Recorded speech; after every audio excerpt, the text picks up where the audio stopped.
Hello friends, welcome back to my channel. और आज हम जो बात कर रहे हैं टॉपिक की वो है इनडेफिनाइट इंटीग्रेशन में मेथड बाय पार्शियल फ्रैक्शन। अच्छा, मेथड बाय पार्शियल फ्रैक्शन क्या है पता ना, एक तरीका है जिससे आप लोग इंटीग्रेशन सॉल्व कर सकते हो। मेथड बाय पार्शियल फ्रैक्शन में तीन टाइप है, टाइप 1, टाइप 2, टाइप 3। आज हम बात करेंगे टाइप 2 की। समझ में आ गया? लेकिन क्या है पता है ना, टाइप 2 आने के लिए आज का लेक्चर समझने के लिए ना टाइप 1 समझना बहुत जरूरी था, क्योंकि टाइप 1 में मैंने सारा बेसिक्स बताया। तो मैं रिक्वेस्ट कर रहा हूं, अगर आप डायरेक्ट ये वीडियो देख रहे हो तो प्लीज ये वीडियो डायरेक्ट मत देखो। रिक्वेस्ट है कि पहले टाइप 1 का वीडियो आप देखो और फिर ये वीडियो देखो, तो आपको अच्छे से समझ में आ जाएगा। क्योंकि टाइप 1 स्टार्ट करने से पहले मैंने पार्शियल फ्रैक्शन की नेसेसरी कंडीशन बताया, पार्शियल फ्रैक्शन कैसे पहचाना जाता है, उसको सॉल्व करने का तरीका मैंने सब बताया था। और मैंने आपको बोला था, एक्चुअली मेरे को एक ही वीडियो में बनाना था, लेकिन वीडियो बहुत बड़ा बन रहा था, इसके लिए मैंने क्या किया, टाइप 1, टाइप 2, टाइप 3 में इसको डिवाइड कर रहा हूं। तो रिक्वेस्ट है, डायरेक्ट टाइप 2 मत देखिए आज का टॉपिक, आप टाइप 1 देखिए पहला वाला वीडियो, फिर आप ये वीडियो देखो तो आपको सारा कंसेप्ट अच्छे से समझ में आ जाएगा। तो मैं स्टार्ट कर रहा हूं मेथड बाय पार्शियल फ्रैक्शन में टाइप 2 की। अच्छा, ध्यान से देखो ना, पार्शियल फ्रैक्शन क्या पता है ना, एक तरीका है जिससे आप लोग सिंप्लीफाई कर सकते हो क्वेश्चन को। आपको क्वेश्चन कुछ ऐसा आएगा, न्यूमरेटर अपॉन डिनोमिनेटर इंटीग्रेशन में, इसको आपको क्या करने का रहेगा, सॉल्व करने का रहेगा। तो इसको ऐसे इंटीग्रेशन को सॉल्व करने का एक तरीका है, पार्शियल फ्रैक्शन से आप लोग सॉल्व कर सकते हो। समझ में आया? अच्छा, पार्शियल फ्रैक्शन क्या करेगा पता है क्या, वो न्यूमरेटर अपॉन डिनोमिनेटर, ये जो फ्रैक्शन है ना उसको सिंप्लीफाई करेगा। एक्चुअली है ना, ये जो फ्रैक्शन है ना, इसका आप लोग इंटीग्रेशन सॉल्व नहीं कर पाते, तो आप लोग क्या करते हैं, पार्शियल फ्रैक्शन की मदद से ये जो फ्रैक्शन है इसको आप लोग सिंप्लीफाई करते हैं और फिर उसका इंटीग्रेशन निकालते हैं। तो पार्शियल फ्रैक्शन क्या करता है पता है क्या, फ्रैक्शन को सिंप्लीफाई करता है, उसके बाद में आपको क्या निकालना पड़ता है, इंटीग्रेशन। तो ये सब मैं क्यों बता रहा हूं पता है क्या, प्लीज रिक्वेस्ट है ध्यान से देखो ना, आप लोग ने पार्शियल फ्रैक्शन और फ्रैक्शन को सिंप्लीफाई कर देंगे, उसके बाद में आपको इंटीग्रेशन निकालना पड़ेगा। तो मैं इंपॉर्टेंट चीज क्या बता रहा हूं पता है, जैसे मैंने टाइप 1 में बताया था ना, वैसे इसमें भी मैं बता रहा हूं, ध्यान से देखो। टाइप 2 में आपको कौन से इंटीग्रेशन की जरूरत पड़ेगी, तो टाइप 2 में आपको ये दो इंटीग्रेशन की जरूरत पड़ेगी। Integration of 1 upon x raise to n dx आपको पता होना चाहिए। 1 upon x raise to n dx क्या होता है, -1 upon n minus 1 x raise to n minus 1। ये फॉर्मूला याद करना पड़ेगा। अच्छा, ये क्या है पता है क्या, इसका कंपोजिट फॉर्म है। कंपोजिट फॉर्म बोले तो x के जगह पे ax प्लस b आता है। तो कंपोजिट फॉर्म है ना, x की जगह पे ax प्लस b, सेम ऐसे सॉल्व करने का। देखो ना, -1 n माइनस 1 x की जगह पे ax plus b n minus 1। लेकिन कंपोजिट फॉर्म में क्या करना पड़ता है, जो x के साथ है वो डिनोमिनेटर में लिखना पड़ता है, तो लिख दिए। समझ में आ गया ना? सेम ऐसे ही मैंने बताया था टाइप 1 में। टाइप 1 में कौन से इंटीग्रेशन की जरूरत पड़ी, तो इसके लिए मैं बता रहा हूँ, रिक्वेस्ट है, ये वीडियो देखने से पहले आप वीडियो 1 देख लेना, बोले तो पार्शियल फ्रैक्शन टाइप 1 का वीडियो देख लेना। आप लोग समझ में आ रहा है, पक्का याद रहेगा। अच्छा, अब ध्यान से देखो ना, अभी देखो अभी अपन सम सीखेंगे ना, तो सम में क्या होगा पता है क्या, सिर्फ टाइप 2 का टर्म नहीं आएगा, मिक्स टर्म आते हैं। टाइप 1 भी आ सकता है, 2 भी आ सकता है, 3 भी आ सकता है। तो आपको सारे इंटीग्रेशन पता होना चाहिए। तो आप लोग प्लीज याद रखो, हर टाइप स्टार्ट करने से पहले मैं कौन से टाइप का इंटीग्रेशन उसमें यूज होगा मैं बता रहा हूं। तो टाइप 1 अपना हो चुका है, उसमें मैंने दो इंटीग्रेशन बताया था। टाइप 2 में ये दोनों आएंगे। तो अभी मैं सम सॉल्व कर रहा हूं पार्शियल फ्रैक्शन टाइप 2 का। तो आप लोग ध्यान से देखो कैसे सॉल्व हो रहा है। जो तरीका टाइप 1 का था एग्जैक्टली सेम तरीका है टाइप 2 का, एग्जैक्टली सेम तरीका है पार्शियल फ्रैक्शन टाइप 3 का।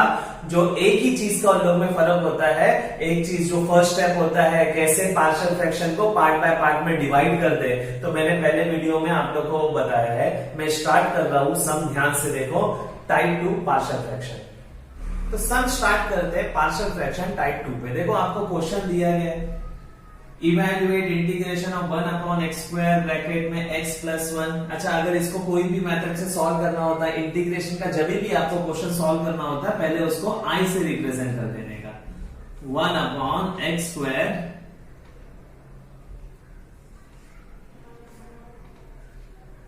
x plus 1 dx। अच्छा, अब इसको अगर पार्शियल फ्रैक्शन से सॉल्व करने का है, तो मैंने आपको बताया था पार्शियल फ्रैक्शन से सॉल्व करने के लिए 3 नेसेसरी कंडीशन होती है पार्शियल फ्रैक्शन की। अगर वो सेटिस्फाइड हुई तो ही आप लोग पार्शियल फ्रैक्शन से सम सॉल्व करते हैं। मैं स्टार्ट कर रहा हूं। पहली कंडीशन क्या थी पता है ना, डिनोमिनेटर की डिग्री ज्यादा चाहिए। मेरे को पता है डिनोमिनेटर की डिग्री कितनी है, देखो इधर एक्स स्क्वायर है और एक्स है, जब ये एक्स स्क्वायर एक्स से मल्टीप्लाई होगा तो एक्स क्यूब आएगा। तो डिनोमिनेटर में x cube, highest power x cube वाला है, तो 3 डिग्री हो गई। न्यूमरेटर की कितनी है, x है ही नहीं तो 0, तो डिनोमिनेटर की डिग्री ज्यादा है। पहली कंडीशन सेटिस्फाइड, समझ में आ गया। Second condition denominator bracket form में चाहिए, है ना? हाँ भाई, डिनोमिनेटर ब्रैकेट फॉर्म में, सेकंड कंडीशन भी सेटिस्फाइड। थर्ड कंडीशन बोले तो टाइप पहचानने का पार्शियल फ्रैक्शन का। तो आप लोग देखो ये कौन सा टाइप है पता है पार्शियल फ्रैक्शन में? ये पार्शियल फ्रैक्शन में टाइप 1 है, और ये कौन सा टाइप है पता है ना? टाइप 2 है। अच्छा, ये टाइप आप लोग कैसे पहचानोगे? टाइप 1 है, टाइप 2 है, टाइप 3 है? तो प्लीज याद रखो, टाइप 1 में कैसे टर्म आते पता है? कि simple x+1, x-2, x 3x+2 ऐसे टर्म आते हैं टाइप 1 में। और टाइप 2 में क्या होता है पता है? कि यही सारे टर्म आते हैं लेकिन रिपीट होते। x+1 दो बार रिपीट होगा। अगर x+1 दो बार रिपीट होगा तो उसको कैसे लिखा जाएगा?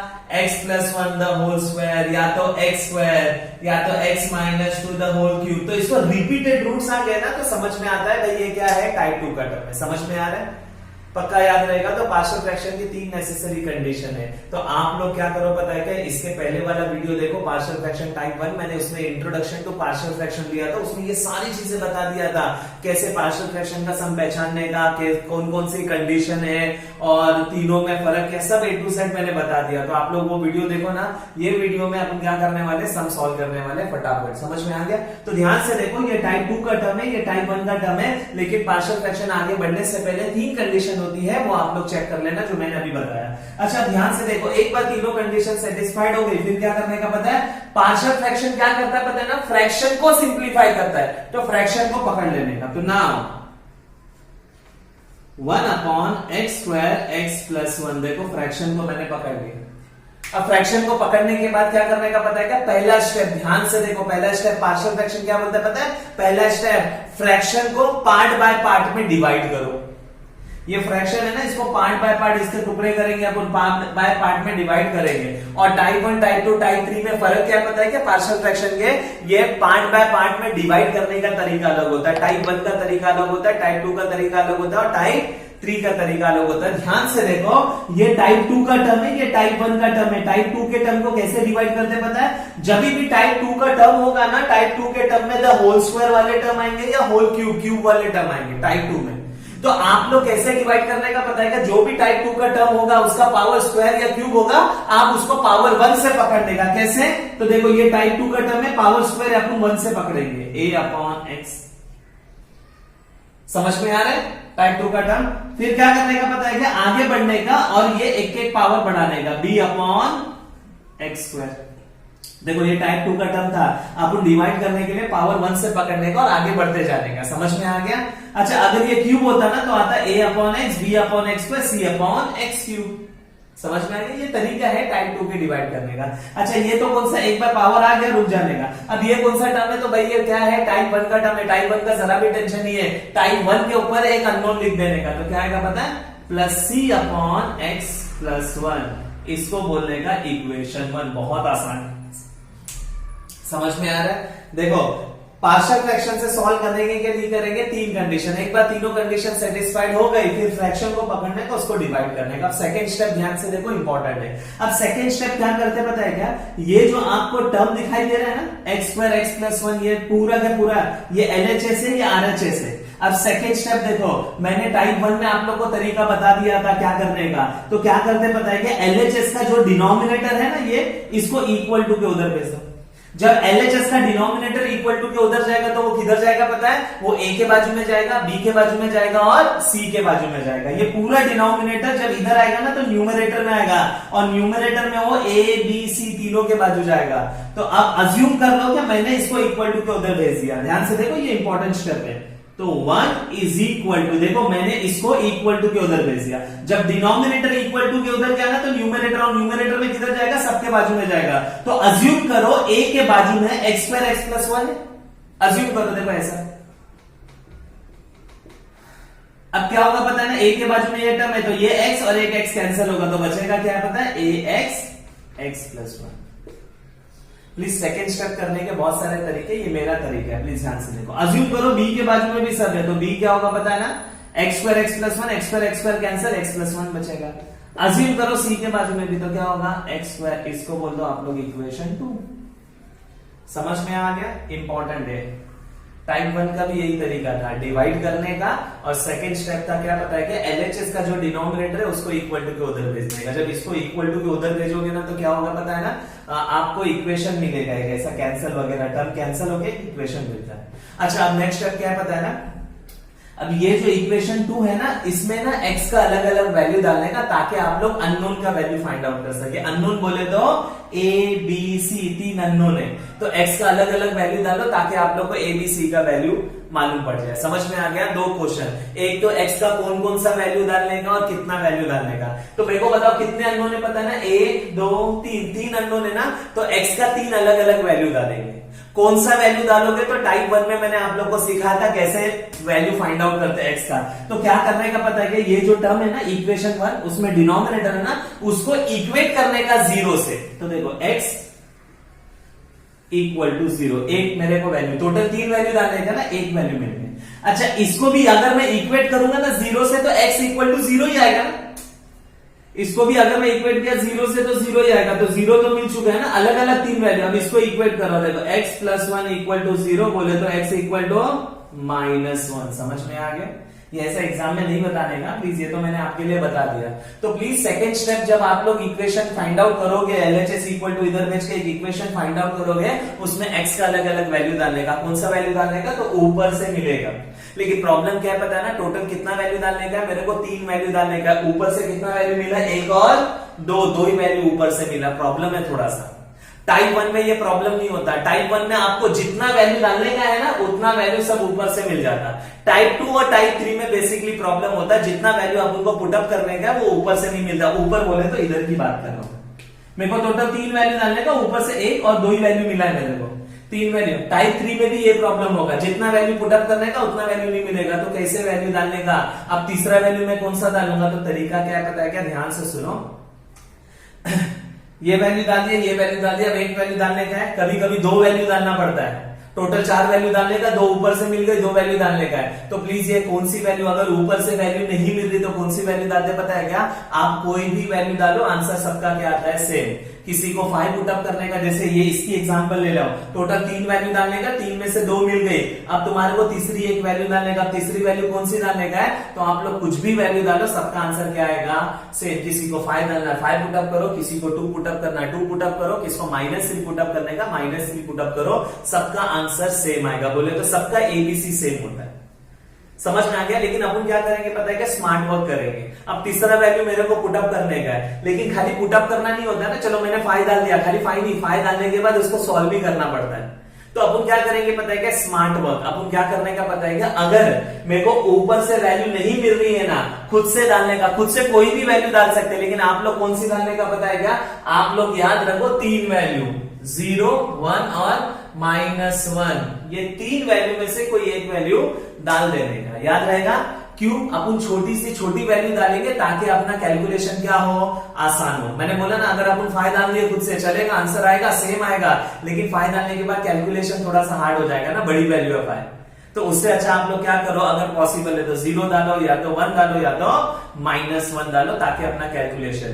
लेकिन प्लीज एक कंडीशन है, जो वैल्यू एक बार पुटअप हो चुकी है वापस नहीं डालने का। जैसे ये क्वेश्चन की बात कर लिया, तो एक बार मैं x इक्वल टू 0 डाला, एक मैं -1 डालूंगा, तीसरी वैल्यू खुद से डालने का, तीनों में से एक सिलेक्ट करो। मैं 0 सिलेक्ट नहीं कर सकता क्योंकि ऑलरेडी है, मैं -1 सिलेक्ट नहीं कर सकता, ऑलरेडी है, तो क्या बचा 1, तो तीसरी वैल्यू मेरी 1 रहेगी। खुद से कुछ भी डाल सकते हैं, लेकिन छोटी से छोटी वैल्यू डालने का, ताकि काम आसान। अब मैं क्या करने वाला हूं पता है क्या, ये इक्वेशन 2 में एक बार मैं 0 डालूंगा, एक बार -1 डालूंगा, और एक बार लास्ट में 1। लेकिन एक चीज याद रखो, 3 वैल्यू डालने का ना, ऊपर से जो वैल्यू मिली ना पहले वो पुटअप करने का, खुद से वैल्यू वाली लास्ट वैल्यू डालने का। याद रहेगा? तो मैं पहला डालूंगा 0, फिर डालूंगा -1, और लास्ट में खुद सी वैल्यू डालूंगा। और जो खुद की वैल्यू होती है वो कुछ भी डाल सकते हैं, लेकिन मैं बता रहा हूं छोटी वैल्यू डालने का, ताकि कैलकुलेशन आसान हो। ध्यान से देखो मैं कैसे सब्स्टिट्यूट करूंगा और एबीसी की वैल्यू निकालूंगा। समझ में आ रहा है? तो इक्वेशन 1 आ गया था, आप लोगों को कैसे पार्ट बाय पार्ट में डिवाइड करके। इक्वेशन 2 आ गया है, एलएचएस का जो डिनोमिनेटर है उसको इक्वल टू के उधर भेज के, जब इक्वल टू के उधर जाएगा तो न्यूमरेटर में जाएगा एबीसी। इक्वेशन 2 मिल गया। अब इक्वेशन 2 में क्या करना पड़ता है ना, x का अलग अलग वैल्यू डालना पड़ता है। कितने, जितने अननोन है उतने, 1 2 3 अननोन है, तो x का 3 अलग अलग वैल्यू कहां से मिलेगा, तो ऊपर वाले टर्म को ना इक्वेट करने का 0 से। तो टाइप 1 में क्या होता है, सारी वैल्यू ऊपर से मिल जाती। टाइप 2 और टाइप 3 में सारी वैल्यू ऊपर से नहीं मिलती। जितनी वैल्यू ऊपर से मिली वेरी गुड, नहीं तो खुद से कुछ भी डाल सकते हैं। कौन सी वैल्यू डालने का, जो छोटी सी छोटी वैल्यू है। बस एक कंडीशन है कि जो वैल्यू ऑलरेडी पुटअप हो चुकी है तो वो वापस नहीं डाल सकते। तो इसमें 0 और -1 पुटअप हो चुका है, तो मैं तीसरी वैल्यू 1 डालूंगा। मैंने बता दिया था कंसेप्ट। मैं अभी वैल्यू सब्स्टिट्यूट कर रहा हूं, ध्यान से देखो। Substituting x equal to 0 in equation 2, x को 0 डालेंगे इक्वेशन 2 में। लेकिन अभी अपन क्या करेंगे पता है क्या, स्मार्ट वर्क करेंगे। एक तरीका है, जितने भी x है ना सब जगह 0 डालो। जरूरी नहीं इधर भी x होता तो 0 डालता, जितने भी x है सब जगह 0 डालेंगे। लेकिन अपन क्या करेंगे पता है क्या, थोड़ा सा स्टेप बताएंगे।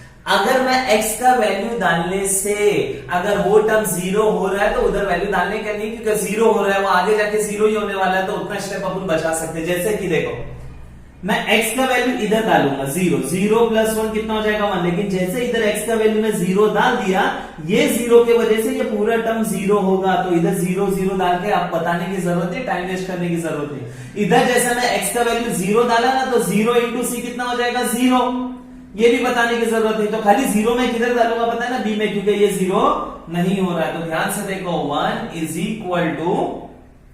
b, 0 + 1, तो 1 = b1, therefore b = 1। बहुत आसान,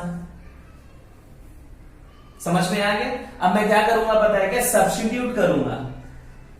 x = प्लीज सब्स्टिट्यूट, पता है ना, जो वैल्यू पहले ऊपर से मिली है ना वो डालने का, बाद में खुद से वैल्यू लास्ट में डालने का, जो खुद से वैल्यू डालने का है। x = -1 in equation 2। अब -1 डालो पूरे ये इक्वेशन में -1। लेकिन स्मार्ट वर्क, अगर -1 डालने से 0 हो रहा है तो उधर नहीं डालेंगे। फिलहाल इधर x नहीं है तो ये लिखना पड़ेगा LHS 1 = अच्छा, अगर मेरे को बताओ इधर मैंने -1 डाला तो चलेगा, लेकिन इधर -1 डाला तो -1 + 1 क्या हो जाएगा 0, 0 × एनीथिंग 0, -1 + 1 0, 0 × एनीथिंग 0। सिर्फ इधर पुटअप कर सकता हूं, देखो मैं c -1 the whole square, 1 = c, ये 1, therefore c = 1। समझ में आया, पक्का याद रहेगा। तो मेरे को b का वैल्यू मिल गया, c का वैल्यू मिल गया। अब लास्ट वैल्यू अपन डालेंगे। तो भाई सब्स्टिट्यूटिंग x = 1 इन इक्वेशन 2, 1 डालेंगे। जिधर भी x है उधर 1, तो इधर 1 डालने से 0 हो रहा है, नहीं हो रहा है। इधर 1 डालने से 0 हो रहा है, नहीं। इधर 1 डालने से नहीं हो रहा है, तो सब जगह डालना पड़ेगा। तो ध्यान से पुटअप करो, 1 इधर 1 डाल दिया। अब इधर 1 डाल रहा हूं मैं, देखो 1 + 1 प्लस b क्या है x + 1, तो 1 + 1, x का वैल्यू 1 डालो, प्लस c 1²। थोड़ा सिंप्लीफाई करो, 1 = a, ये 1, ये कितना हो जाएगा 2, प्लस ये कितना हो जाएगा 2, प्लस c 1, तो 1 = ये कितना हो जाएगा 2, बोले तो 2a हो जाएगा, सही है।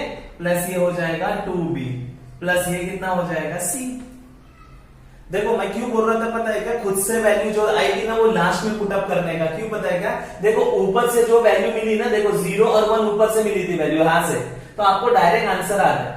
लेकिन अगर जो वैल्यू आप खुद से डाल रहे हो, जैसे 1 मैंने खुद से डाला, जो वैल्यू आप खुद से पुटअप करोगे ना तो आपको डायरेक्ट आंसर नहीं मिलेगा, आपको इक्वेशन मिलेगा। अब इक्वेशन में क्या करने का, जो वैल्यू आपको मिली वो इधर पुटअप करो। तो b और c में 1 1 पुटअप करूंगा, तो 1 = 2a + 2b कितना है अपना 1, प्लस c कितना है अपना 1, तो 1 = 2a प्लस 2 × 1 2, 2 + 1 3। मेरे को a का वैल्यू चाहिए, इसको उधर भेजो। तो 1 - 3 = 2a, -2 = 2a, cancel cancel, a = -1 आ गया। अब एक बार a b और c आ गया, अपना काम आसान हो गया। अब क्या करना पड़ता है पता है, एक बार a b c आ गया ना, अब इसको वैल्यू को इक्वेशन 1 में सब्स्टिट्यूट करो। तो अब मैं नेक्स्ट स्टेप क्या करूंगा पता है ना, a b c का वैल्यू इक्वेशन 1 में सब्स्टिट्यूट करूंगा। तो a के जगह पे मैं डालूंगा -1, b के जगह पे डालूंगा 1 और c के जगह पे डालूंगा 1, और वैल्यू सब्स्टिट्यूट करने के बाद क्या करूंगा, तो भाई इंटीग्रेट करूंगा और सम खत्म हो जाएगा। एकदम आसान सम था। ध्यान से देखो मैं कैसे वैल्यू सब्स्टिट्यूट कर रहा हूं इक्वेशन 1 में। तो मैं वैल्यू सब्स्टिट्यूट कर रहा हूं a b c की इक्वेशन 1 में। तो मैं ये इरेज कर रहा हूं ये पार्ट और a b c का वैल्यू डाल रहा हूं। ध्यान से देखो, substituting value of a b and c in equation 1। तो 1/x² x plus 1 is equal to a का वैल्यू क्या आया है तो भाई -1/x प्लस b का वैल्यू क्या आया है तो 1/x², और c का वैल्यू क्या आया है तो भाई 1/x प्लस 1। समझ में आ गया? सही है। अच्छा एक बात देखो ना, this is equal to this. अब आप लोग को करना क्या पता है कि इसका इंटीग्रेशन निकालने का है। तो एक बार आप लोग ने वैल्यू सब्स्टिट्यूट कर दी, अब सब्स्टिट्यूट करो इंटीग्रेटिंग ऑन बोथ साइड। अब क्या होगा मेरे को बताओ, 1/x² x plus 1 dx is equal to integration of -1/x plus 1/x² plus 1/x plus 1 dx। समझ में आ गया? अब ये इंटीग्रेशन अब उनको क्वेश्चन दिया गया था सॉल्व करने के लिए। आप एक बार क्वेश्चन देखो, ये था, अब this is equal to this, अब ये दोनों इक्वल है तो अब मैं इसका इंटीग्रेशन निकालूंगा, ये सॉल्व करूंगा, that will be equal to this. सही है। अच्छा ये इंटीग्रेशन कैसे सॉल्व करोगे तो भाई 3 फंक्शन है, बीच में प्लस माइनस है, अलग अलग करके सॉल्व कर देना। That's it. देखो मैं ये रेस कर रहा हूं,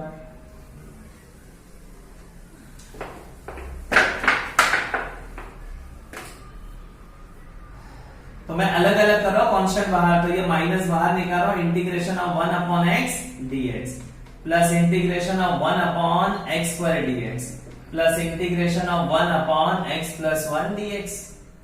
अब इसका इंटीग्रेशन क्या होता है, माइनस log x, टाइप 1 में मैंने सिखाया था, प्लस देखो ये इंटीग्रेशन तो इधर लिखा हुआ है 1/x⁴, तो उसके हिसाब से -1/2 -1x⁴ प्लस, और ये भी क्या है, कंपोजिट फॉर्म है। टाइप 1 में ज्यादातर ये टर्म आता है ना, टाइप 1 का टर्म है, तो टाइप 1 में मैंने सिखाया था, तो इसका आंसर आता है log x plus 1/1 plus c।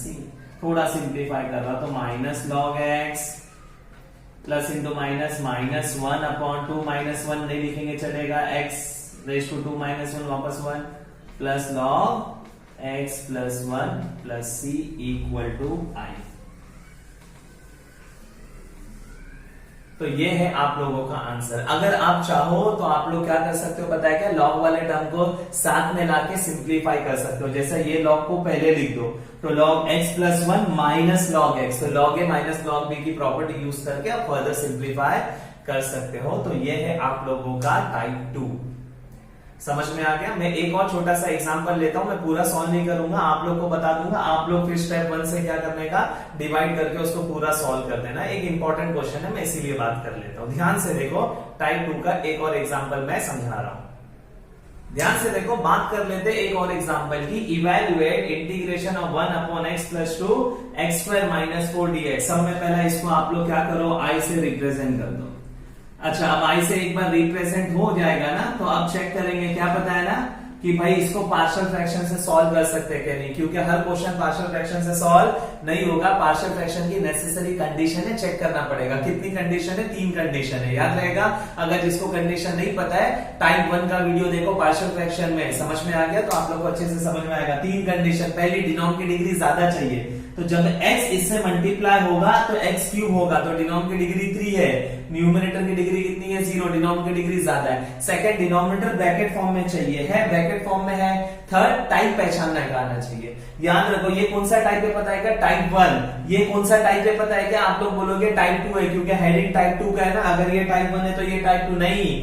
Type 2 क्या होता है पता है ना, repeated roots, the whole square, the whole cube, अगर ऐसे टर्म आते हैं तो उसको टाइप 2 बोला जाता है। टाइप 1, अगर ये टाइप 1 नहीं है, टाइप 2 नहीं है, तो क्या है, टाइप 3 हो सकता है। टाइप 3 में क्या होता है पता है ना, क्वाड्रेटिक इक्वेशन आते हैं ऐसे, x² plus x plus 1 x² plus 4, अगर क्वाड्रेटिक इक्वेशन आ गए तो वो टाइप 3। तो ये क्वाड्रेटिक इक्वेशन है, ये टाइप 3 हो सकता है। लेकिन मैंने आपको बताया था कि भाई क्वाड्रेटिक इक्वेशन 2 टाइप के होते हैं, एक जो सिंप्लीफाई होता है, एक जो सिंप्लीफाई नहीं होता है। तो टाइप 3 बोले तो क्या पता है क्या, ऐसा क्वाड्रेटिक इक्वेशन जो सिंप्लीफाई नहीं होता। जैसे कि देखो ना, ये x² प्लस 4 सिंप्लीफाई नहीं होता है। हाँ, x² माइनस 4 होता तो सिंप्लीफाई हो गया था a² माइनस b²। देखो ये सिंप्लीफाई नहीं होगा, x² प्लस x प्लस 1।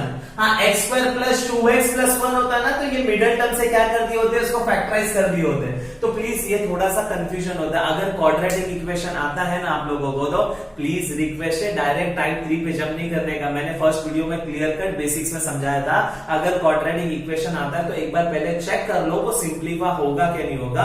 अगर वो सिंप्लीफाई नहीं होगा तो टाइप 3, लेकिन अगर वो क्वाड्रेटिक इक्वेशन सिंप्लीफाई होता है तो उसको कर लेने का। जैसे कि देखो ये क्वाड्रेटिक इक्वेशन है, ये सिंप्लीफाई होगा a square minus b square, तो इसका क्या आएगा पता है, I is equal to 1 upon x plus 2, और इसका a square minus b square बोले तो x माइनस 2 x प्लस 2।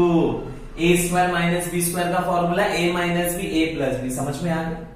देखो मैं बताया था ना, पार्शियल फ्रैक्शन से सॉल्व करने का 3 कंडीशन सेटिस्फाइड होनी चाहिए। डिनोमिनेटर की डिग्री ज्यादा, denominator bracket form, third type पहचाने आना चाहिए। अच्छा अब बताओ कौन सा टाइप है, तो भाई ये टाइप 1 है। ये कौन सा टाइप है, तो टाइप 1 है। ये भी कौन सा टाइप है, टाइप 1। टाइप 1 हो गया, समझ। लेकिन एक छोटा सा प्रॉब्लम क्या पता है ना, x प्लस 2 और इधर भी x प्लस 2। x प्लस 2 क्या हो रहा है, 2 बार रिपीट हो रहा है, तो a इंटू ए क्या होता है, a स्क्वायर। तो x plus 2 into x plus 2 क्या होगा, x plus 2 the whole square. तो इसको मैं ऐसा लिख सकता हूं क्या, x माइनस 2 और x plus 2 the whole square. हाँ, किसी को ये पहला लिखने का तो भी लिख सकता, प्रॉब्लम नहीं। तो x minus 2 x plus 2 the whole square. अच्छा अब टाइप पहचानो, तो भाई ये टाइप 1 है, और ये क्या है, type 2 the whole square the whole cube आ गया, तो टाइप 2 हो गया।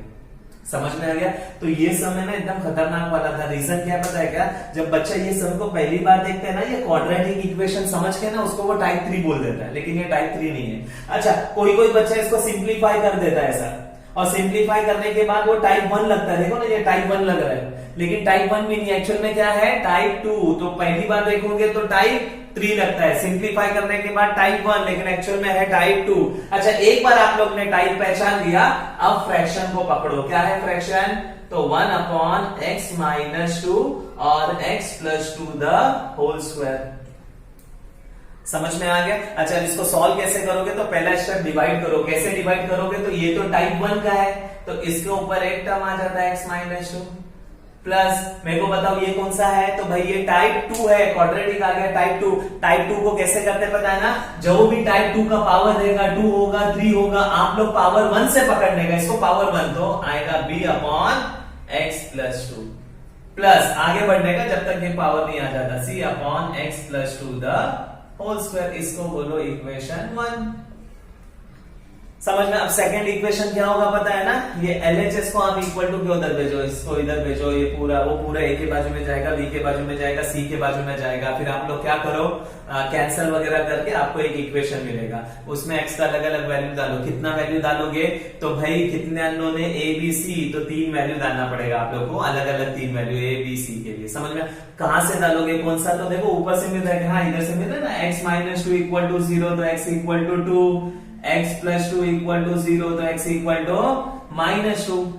अच्छा अब इसको सॉल्व करेंगे तो भी इसमें आएगा, और 2 वैल्यू जो सेम है वो नहीं डाल सकते हैं, तो टोटल 3 वैल्यू डालने का है। 2 वैल्यू ऊपर से मिल गया, मैंने बताया था टाइप 1 में सारा वैल्यू ऊपर से मिलता है, टाइप 2 टाइप 3 में सारा वैल्यू ऊपर से नहीं मिलता है। 3 वैल्यू डालने का, 2 वैल्यू मिल गया, एक वैल्यू नहीं मिल रहा है, खुद से डालो। कौन सा, तो ऑप्शन है ना 0 1 या तो -1 में से, तो सब में छोटा वाला वैल्यू डालने का। 0 पुटअप किए नहीं, तो भाई तीसरा वाला वैल्यू 0 होगा।